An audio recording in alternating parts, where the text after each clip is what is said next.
Vítajte pri počúvaní podcastu s Bibou Kudzilovou.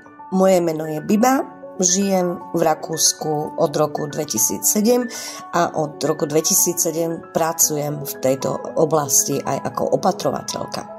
Najprv to bolo 24-hodinové opatrovanie, tak ako to robia tisícky z nás, a následne som prestúpila do hodinového opatrovania so špecializáciou na demenciu.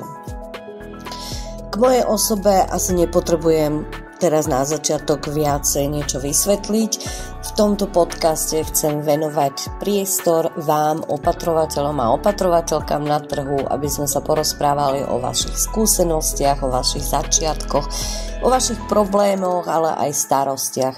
Má to byť troška na uvoľnenie, tieto rozhovory nebudú žiadne úradné rozhovory alebo tlačové konferencie, skôr niečo v podaní ako virtuálna obývačka, kde sa budete cítiť aj vy, ktorí nás počúvate z domu bezpečne, ale samozrejme aj vy, ktorí ste ochotní so mnou to interview robiť, aby ste sa pri tom cítili dobre a mali pocit, že robíte niečo dobré. Takže toľko z mojej strany na úvod a teraz si myslím, že by sme mohli začať už s našou prvou kolegyňou, ktorú už máme na linke. Takže ideme na to. Môžeme začať? Môžeme začať. No, takže na linke na druhej strane mám jednu dlhoročnú opatrovateľku a kamarátku, už Mitlavajle. Ilona, ahoj, počujeme sa? Ahoj, čau, počujeme sa. Som ťa dneska prepadla, že s tým nápadom urobiť so mnou podcast. No tak si vymyslíš vždy nejakú sprostosť, najprv spávam chodňame, potom mi zavoláš. Dobre, Ilona, no volám ti kvôli tomu, že ťa považujem za zaujímavú a šikovnú opatrovateľku. A ja by som chcela môjim podcastom v podstate podporiť opatrovateľky na trhu, aby boli trošku motivované, aby sa nepísalo a nekomunikovalo len o tých zlých veciach. Takže Ilona, keď ťa môžem poprosiť, povedz mi tvoje začiatky, aké boli. Ako si došla do Rakúska, počúvaj. No tak moje začiatky, tak to bolo veľmi zaujímavé. Najprv, ako sa postaráš o dieťa, ako sa ďalej posunieš, ako si nájdeš nejakú agentúru, všetko, či vieš nemčinu. Nebolo to jednoduché, vtedy sa nedalo vybaviť ani živnosť, ani nič. Chodilo sa na čierno. Takže ty patríš ešte k tým skalným úplne na začiatku, ktoré zažili ešte bez legalizácie. Že bolo to tak, že prídeš do rodiny, nič nepovedal, mala si tam nejakú kolegyňu, ktorá na teba niečo patrne povedala, že dobre, prídem, neprídem. Teraz prišiel člen rodiny, na ktorú sa kúkla ako sova, že dobre. Idem niečo vysporiadať, toto ideme urobiť. Idem sa starať o otca, potom tu bola ešte mama, o ktorú som sa mala starať. Tá mala rakovinu. Tak akože to bolo veľmi zaujímavé. Tak som do toho spadla ako neviem kedy. Veľmi rýchlo. Po nohách, po hlave, alebo ako by som to mala teda nazvať. Že do studenej vody. To veľmi rýchle. Do studenej vody si bola hodená. Úplne som do toho šplechla ako nikto. No a plaveš doteraz. Koľko je to rokov? No plávam doteraz, mám 23 rokov, už je to veľa. Výborné. Ale už som iná hviezda, to som iná hviezda, to už si viem zastať samou seba. Áno. Niečo iné. Vnímaš sama? Svoje práva, akože na čo mám nárok a čo ma neviem, alebo tak to by som už vedela povedať, ale to vtedy to... A to jak si sa k tomu dostala potom, mi povedz? No, ako som sa k tomu dostala? Robila som cez agentúru, dobre, super, dobre, dovoz, odvoz, všetko jedno s druhým. A keď nevieš, ako sa máš ďalej posunúť, všetko bolo fajn, ale potom prídeš zrazu do nejakého štádia, keď si povieš, že nechceš chodiť dopravou, chceš ísť bližšie domov. Že kde si už začneš vyberať, hej? Áno, ale nie, ja som mala ten nejaký put, ja som zavolala na VKO a na tej druhej strane si sa mi ozvala ty. náhodou. No. A ja som povedala, že ja už nechcem byť v Rakúsku, ja potrebujem poradiť, ja potrebujem niečo. Ja som bola takom zúfalom stave, ja chcem niečo bližšie. Mňa už kolena boleli, keď sme chodili autom. Ja už som mala toho plné zuby, ja už som sa nechcela striedať celé dni, ja už som chcela byť niekde na blízku. Ja som už bola neskutočne unavená. A ty si mi na to vtedy povedala, no je dobre, však ja sa vám ozvem. A ja som si vtedy pomyslela, reku, preba to, čo zase bol za trubu na telefóne, bože na nebi, ja sa vám ozvem, dobre, som si ťa vypočula, reku, dobre. Tak ale keď musíš minimálne 80 telefonátov denne dvíhať, tak proste vieš, nedá sa v tú minútu. Ale keby si sa počula, že áno, a povedala si to po slovensky, vieš? Áno, ja vám zavolám naspäť, ten tvoj trpezlivý hlas. Áno, nepotrebuješ niečo poradiť veka, alebo poplatky, alebo volačo. Nepotrebovala som poradiť s ničím. Ja som potrebovala poradiť s miestom. A ty si mi ešte tak vtedy v tom tvojom záujme tak povedala, no, a kde by ste chceli ísť? Ja som povedala do Viedne, blízko. A ty ešte tak empaticky. No, a kebyže náhodou o nejakom mieste viem a môžem vám zavolať, dobre, super, zavolajte mi. No. A takže ty si už bola nevraživá potom na mňa. Áno, som bola nevraživá. Reku, Pane Bože, na nebi, tam funguje nejaká stránka, tam niečo sa točí, na čo som nebola, reku, však nemala som ten Facebook naštelovaný ani nič. Ja neviem, nejaká Biba, alebo kto to je, čo to tu je, reku, to je, nechápem tomu. Potom babi si robiť školy, reku, kamoška ma nahovarala, nejdem, na čo mi to bude. A tak si mi zavolala a si mi povedala, že no, mám ponuku do práce, nie je to ľahký stav, je to ťažký stav. Pamätáš si naň? No. Išla som sa starať o pani, ale potom aj pán. Nebude to ľahké, ale budeš vo Viedni, budeš to mať bližšie. Toto si mi povedala. No ale tak bola to pravda. Že dobre, chcela som byť bližšie, tak som išla. Ale potom bolo to o držku, ale nemôžem na teba nič zlého povedať. Všetko sme to riešili po telefóne. Starala si sa, ako to je, všetko to je, čo ideme vyriešiť s klientom, aj s ňou, či ideme riešiť lieky, alebo ako to zabezpečíme, ako to vybavíme. O všetkom si vedela. Rodina bola zlatá, chalani boli veľmi zlatí, pomáhali nám, vychádzali nám úplne v ústrety a ty si bola takisto. Pri každom jednom kroku si bola. Nemôžem povedať na teba nič zlého, že by si nebola zainteresovaná. Na všetko si stále povedala, áno, som tu pre vás.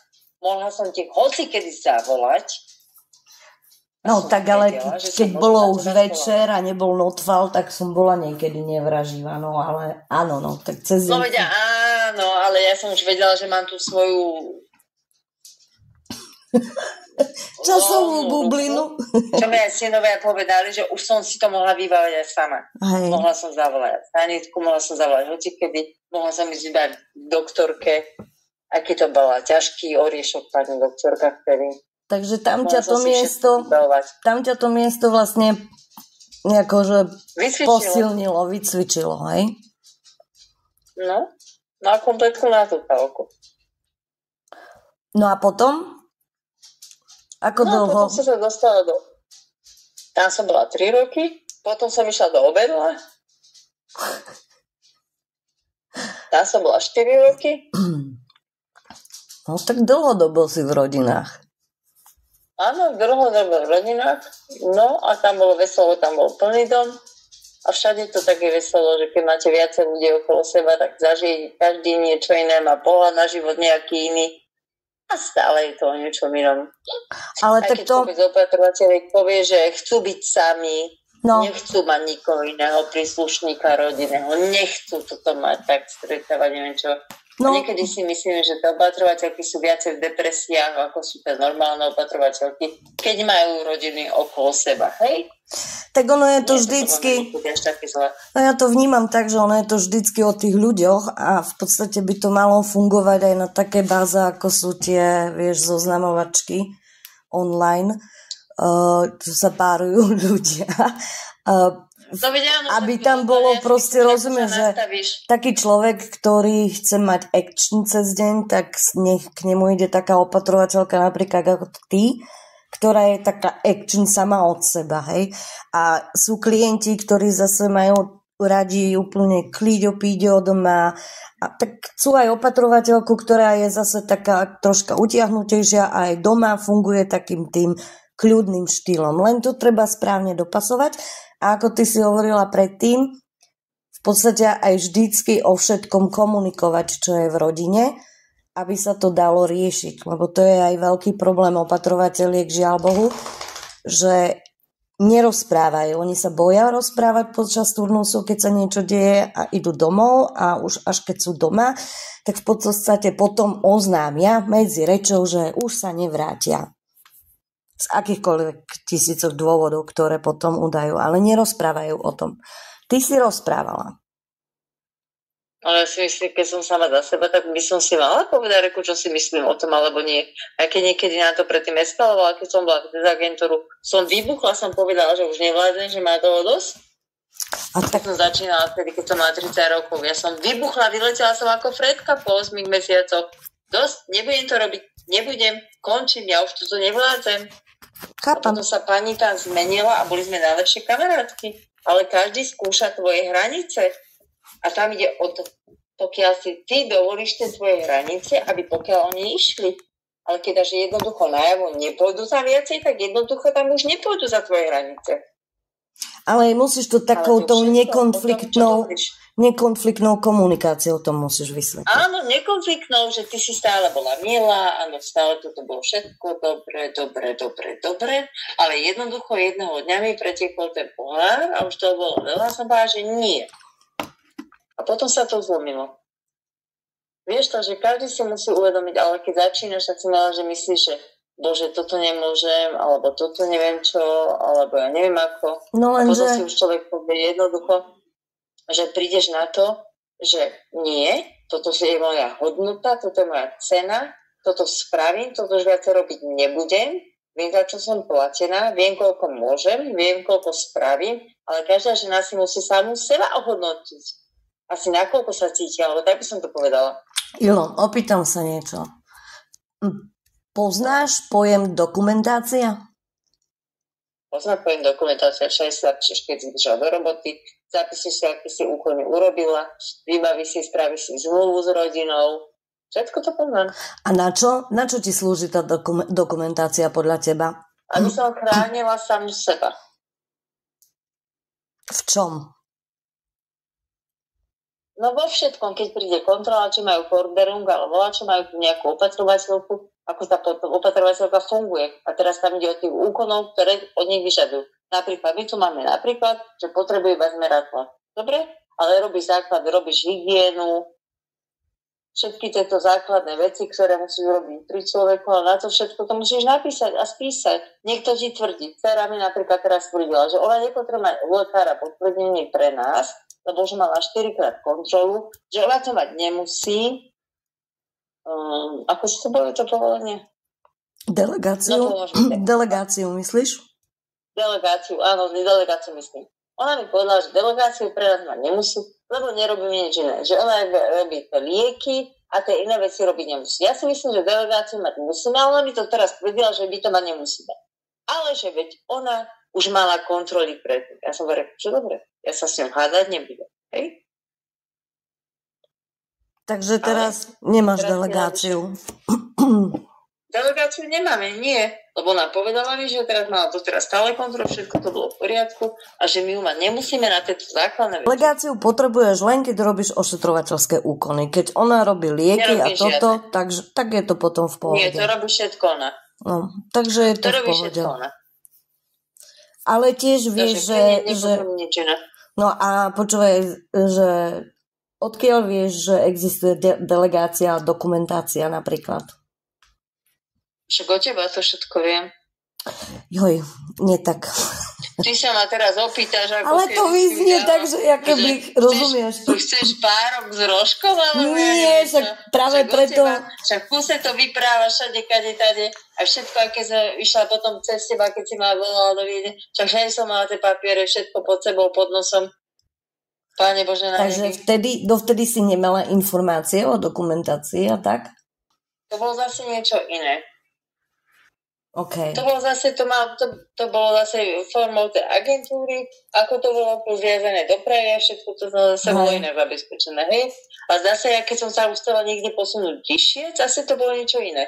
Zase som mala Bibianu Kudzenovú Záričov, ktorá mi stále tvrdila a ktorá mi povedala, lebo toto nemáš, lebo toto by si mala mať a tento forderum, keď chcú mať rodina a preto by si mala zase vybaviť to. Mala Kudzela pravdu? Ale mala si pravdu vždycky, lebo ty chceš viesť ženy k nejakej samostatnosti, sebestačnosti, len ja koľkokrát nepochopím tie ženy, keď niečo napíšu, napríklad napíšem, že mám miesto, ponúkam voľné, ozvite sa mi, hľadám si kolegyňu, hej? Píšte mi na Messenger. Teraz napíše 10 žien, bližšie info, dajte mi vedieť, ja by som chcela, posielam telefónne číslo. To ma tiež 10 žien nepochopí, že kde má odpísať a potom ja sa opýtam, že ako si má teraz tá kolegyňa, akože ako si má tá žena vybrať sa v tom množstva tých ženských, ktoré napíšu, že ako sa mám dostať informáciám, alebo čo potom si ona povie pre Boha živého, to s kým mám ísť robiť? Keď mi tie ženy nedokážu ani odpísať na normálnu, jednoduchú správu, že dám inzerát, hľadám si kolegyňu, nevidia mi odpísať ani na ten Messenger. Vieš, toto nejde, ide o to, že veľa ľudí už je tak zblbnutí z tých telefónov a z tých informácií, čo to len scrollujú v každej voľnej chvíli, že oni v podstate už málo kto číta príspevky do konca. Takže ty keď tam dáš, píšem inzeráty tak, že normálne keď prečítaš, tak si to vieš pred očami predstaviť, jak to v rodine funguje. A ja mám tiež taký zážitok a akože je to také tragikomické, si myslím, pretože dala som taký jeden inzerát vtedy v agentúre, ktorej som predtým pracovala dávnejšie. A nakoniec som dala, že keď chcú zľavu na registračný poplatok, mám teraz akciu, takže nech napíšu heslo Biba. Aha. No, ja som dostala 36 e-mailov a z toho nejakých 30 len čisto bez predmetu, bez dobrý deň, bez všetkého, bez kontaktu, lenže heslo Biba. Ja, no pekne. A čo som mala za to vybaviť, za to heslo Biba? Tak akože normálne, vieš, keď mi otvorila som ten jeden e-mail, OK, zasmiala som sa, dobre. Ďalší e-mail, som sa zasmiala. Tretí e-mail som si povedala, dobre, asi si zo mňa robia srandu. Niekto. Aha. Ale to potom išlo normálne, chápeš, už len tých 36 e-mailov otvoriť, keď ti pipne telefon počas toho, čo robíš 5 vecí aj tak už naraz, musíš otvoriť tých 36 e-mailov a z toho 30 je čisto len, že heslo Biba. Tak vieš, vtedy a v takých chvíľach ja si akože tak nádych vidí, že poraží, nevšimaj si to Biba. Ale ja sa tam potom tiež, že som tiež len tak normálny človek s citmi, aj keď to nie je často zrejme asi vidieť, ale veď to je disrespekt voči mne, voči každému, kto do toho dáva čas vám vysvetľovať veci, dávať informácie dokopy, vám odpovedať na inzeráty, na komentáre, vás učiť niečo a neprečítať si ani poriadne inzerát a reagovať úplne od veci ukazuje len to rešpekt do minusu voči tej osobe. A potom to človeka nebaví ani ďalej robiť. Alebo už je potom taký nevraživejší a jak to hovorí, strohejší. Že Kudziová je strohá. Si zaspala? Ešte by nebola, že si taká strohá alebo vláčo, ale už tam ide o to, že už si unavená, už nemáš toľko empatie, že už máš toľko zuby, už ti lezú na nervy tie ženské, lebo stále opakuješ to isté. Chyba... A už je človek unavený a potom niekto dá inzerát, akože hľadá si kolegyňu. Ja už nechcem povedať, že ženy. Ja nechcem nikoho uraziť, ale už fakt mám nejaký taký pocit niekedy, že kopec žien mi tu nemalo robiť túto robotu, lebo keby ich mali selektovať podľa nejakých, ja neviem, podľa nejakých psychotestov, alebo podľa niečoho, podľa toho, aké majú skúsenosti, polovica by už bola dávno preč. Nevedia sa prispôsobiť, nevedia reagovať na situáciu, nevedia s kolegyňou komunikovať. Ako kopec veci prídu do roboty opité, už aj to, čo som bola teraz, čo som robiť v robote na tomto mieste. Pane Bože, na nebi, už tam boli opité predtým. Rodina je bez agentúry, snažia sa, hej, ja toto už fakt nepochopím. Keď ženy majú doma problém, nech si to riešia, nech nechodia do roboty, nech si to nejako vyriešia. Aha. Ja viem, že to ľahko povedať, ale nevyrieši ten problém, keď budú v tej robote, tam ísť sama. Ilon, ale pozri, ono je to, pozri, ja určite som posledný človek, ktorý akože obhajuje alkohol v práci, alebo proste takéto veci. Ale na druhej strane to ukazuje, že koľko ľudí, takých, ktorí by v živote si doma na Slovensku neotvorili firmu, lebo podnikať nechceli, alebo vedia sami, že na to nemajú, nie sú takí priebojní, nemajú toľko času proste. A tu prišli do Rakúska, boli životnou situáciou v podstate nútení prísť do Rakúska a stať sa tu podnikateľom.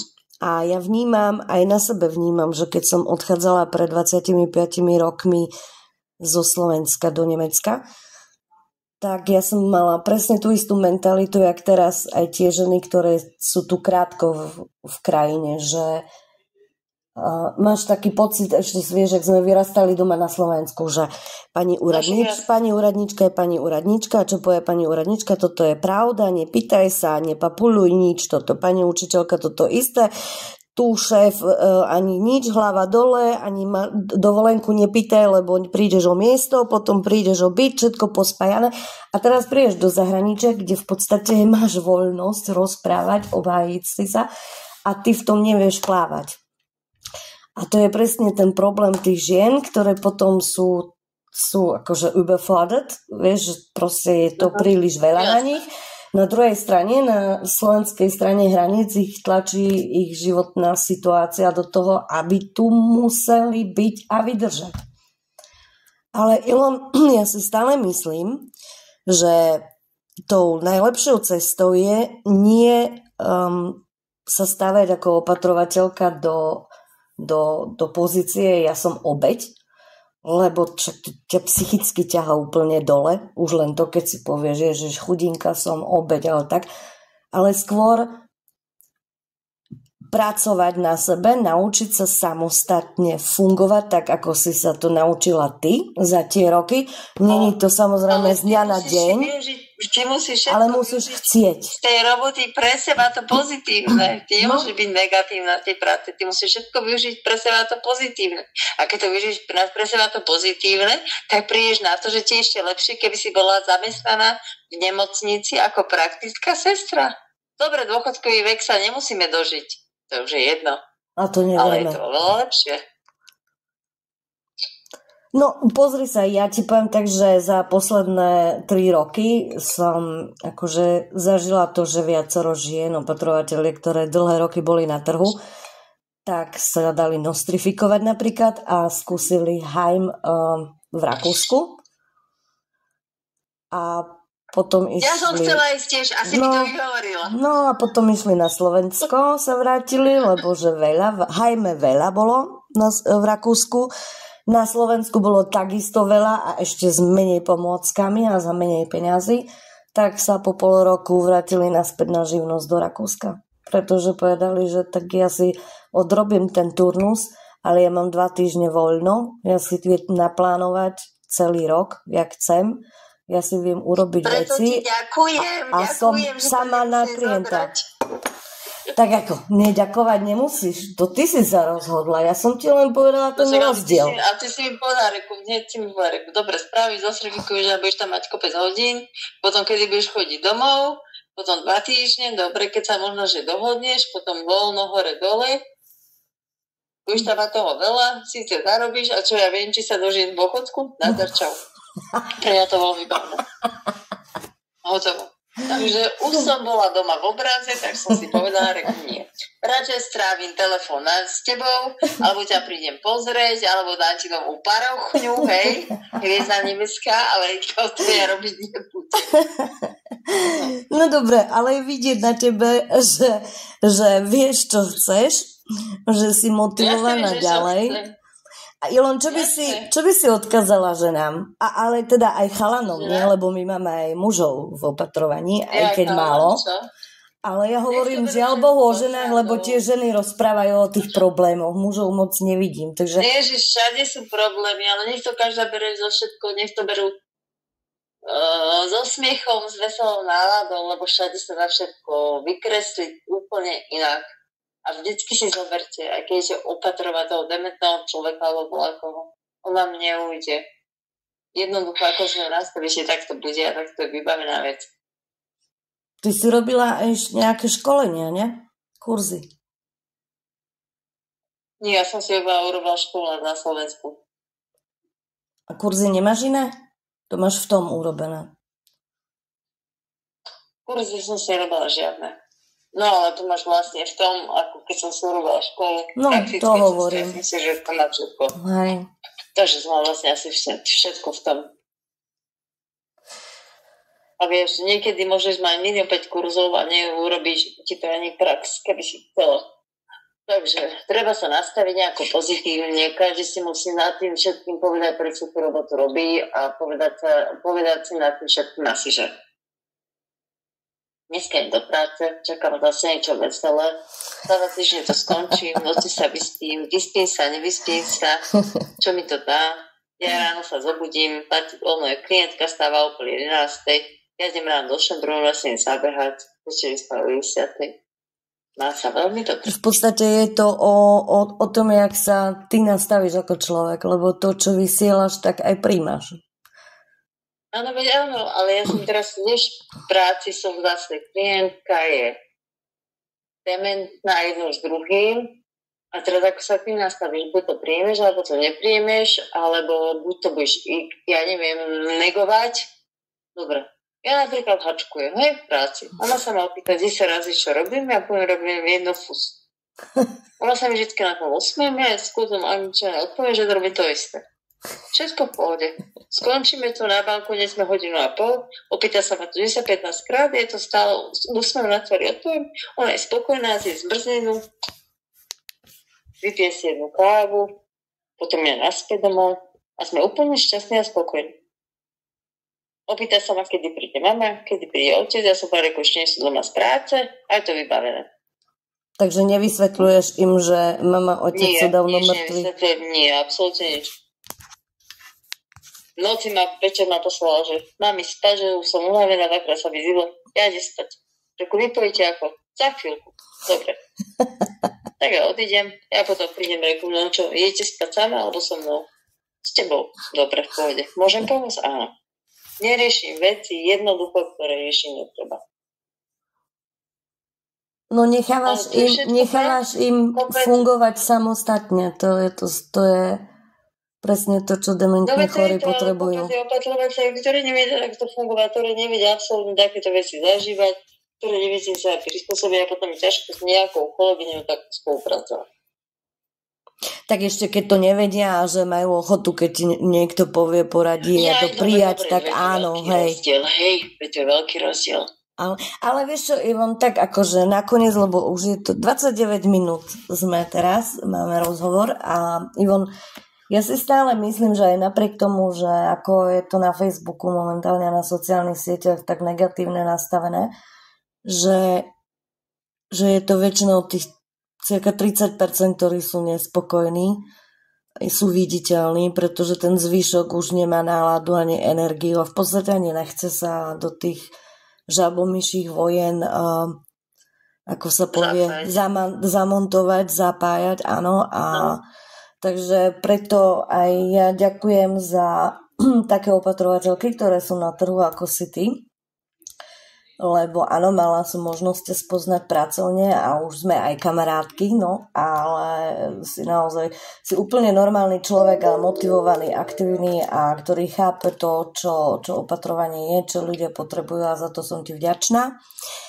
A si jedna z mála, ktoré na trhu také sú, takže aj na tie zvyšné veľké ďakujem. A roznášajte tú svoju energiu ďalej, roznášajte informácie, nech sa ten trh nejako zlepí znova, lebo nikto z toho nič nemá a keď sa naučíš samostatne fungovať tak ako ty, tak môžeš pracovať bez agentúry, tak ako to robíš teraz ty, že? Áno, ja ti ďakujem za to, že si a že som ťa mohla úplne spoznať aj s tou protivnou nohou, keď si nemohla ani chodiť a keď som ťa mohla na tú muziku dotlačiť a som šťastná, že som zažila ťa takúto protivnú vrchu a bolo to úplne perfektné, super, lebo keď si človek nezažije, keď tie dni, keď padne na dno, nevie pochopiť druhých a teraz ty ostatní mali pochopiť všetkých nás. No. Lebo každá jedna opatrovateľka je to stále pre tých ľudí, ale nikto nevdí nám do hlavy, kedy máme deň zlý, aký máme deň, čo nechávame doma, alebo kedy príjme do práce. Tak. No, presne. Takže ja si myslím, že každá jedna by sa mala zamyslieť nad každou, nad sebou, keď do práce. Ale ľudia o tom nevedia. Prečo? Musí si jednu vážiť sám seba. Ako? Ale ľudia o tom, alebo spoločnosť o tom nevie, čo všetko znášajú opatrovateľky. Vieš prečo? No veď presne. Lebo nie sú aktívne. Lebo nechcú rozprávať. A pritom ide o ich hlas. Lebo len oni o tom môžu rozprávať. Takže ja verím a dúfam, že Ilon, a tak ako ty si našla dneska tú tvoju, jak sa povie, že mood, odvahu so mnou urobiť takto na diaľku rozhovor, že sa osmelia aj iné kolegyne a kolegovia. A tebe ďakujem veľmi pekne za tých 30 minút veselého rozhovoru s tebou, však ako vždy. Trímaj sa. No dobre, super. Ďakujem ti krásne. A dávaj si na teba baka. Ďakujem. Ahoj. Čau. Čau. 30 minút ubehlo veľmi, veľmi rýchlo a my sme už na konci našeho podcastu. Dúfam, že sa vám táto polhodinka strávená s nami páčila, že ste sa naučili možno nejaké nové veci, informácie, možno ste sa aj zasmiali na niektorých situáciách, ale čo je najhlavnejšie pre mňa je, dúfam, že vám takýto podcast napríklad pomôže nabrať odvahu, ktorú využívate v svojej práci, aby ste sa cítili lepšie, aby ste neboli takéto zničené a aby ste cestovali do práce šťastnejšie. Takže teším sa na vás na budúce, ďakujem za to, že ste nás počúvali a ak by ste mali záujem sa so mnou porozprávať, tak mi kľudne napíšte. Pekný deň vám prajem a teším sa na budúce. Biba, ahojte.